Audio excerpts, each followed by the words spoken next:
បាទសួស្តីបងប្អូនថ្ងៃនេះយើងមកនិយាយពីរឿងធ្វើស្មៅបាទការធ្វើស្មៅយើងមានច្រើនប្រភេទបាទនេះខ្ញុំទី1គឺខ្ញុំសល់កតេ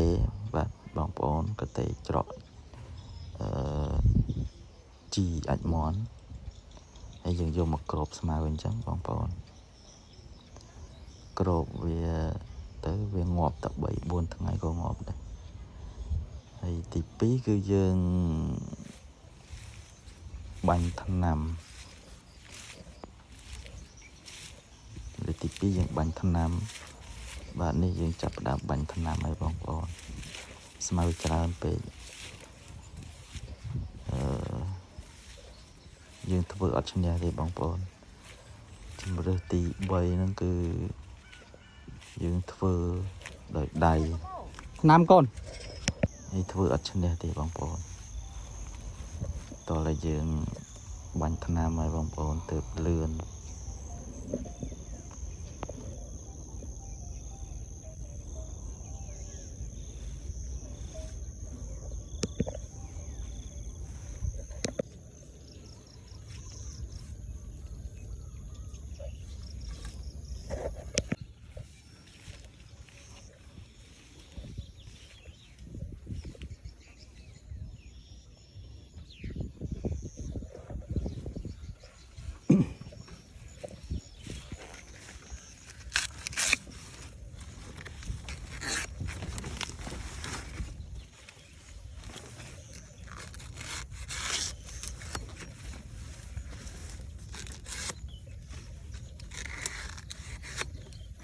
ចេះខ្ជិលចេះដាក់ផ្លាកហាមមកខ្ជិលស្ដីឲ្យ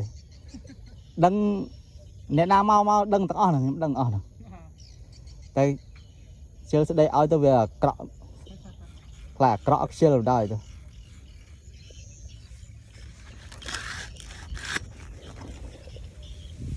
វាពូនីគាត់ចេញចូលរហូតនោះពូនីពូងត់ដៃហ៎គាត់មកកាប់អូបាទគាត់មករើសអស់រហូតនោះ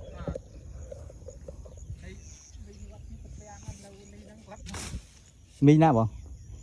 កោះទេហ្នឹង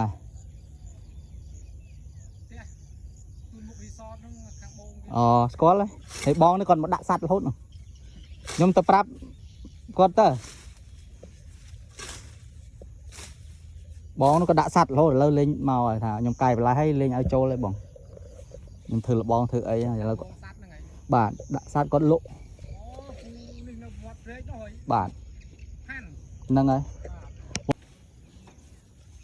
ខ្ញុំដឹងអស់អ្នកលួចក្រែលួចអីខ្ញុំដឹងអស់តែជឿតែខ្ញុំលើកផ្លាកចេះហាមទៅកុំឲ្យចូលទៀត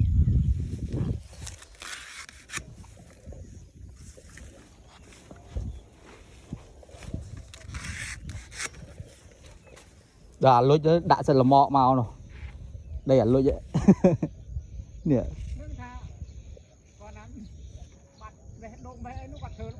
ហ្នឹងហើយដឹកល្មកជីល្មកយកមកដឹកមកស្គាល់ទៅពួកនេះពួកព្រៃកំពងបាទ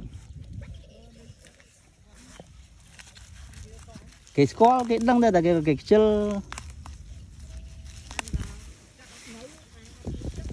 បាទឆ្លងកាត់ហ្នឹងបាច់នេះបើអ៊ំបងឯងអាគ្នាទូចអីនៅនឹងជួយមើលរហូតហ្នឹងទៅកិច្ចណាទេតើវាមកកដាលយប់បានមើលឃើញតែមកកដាលយប់ក៏ដឹងដែរលំមកបាទហ្នឹងហើយគាត់ម៉ូតូសូតាមម៉ូតូហ្នឹងក៏ដឹងដែរ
là cái bóng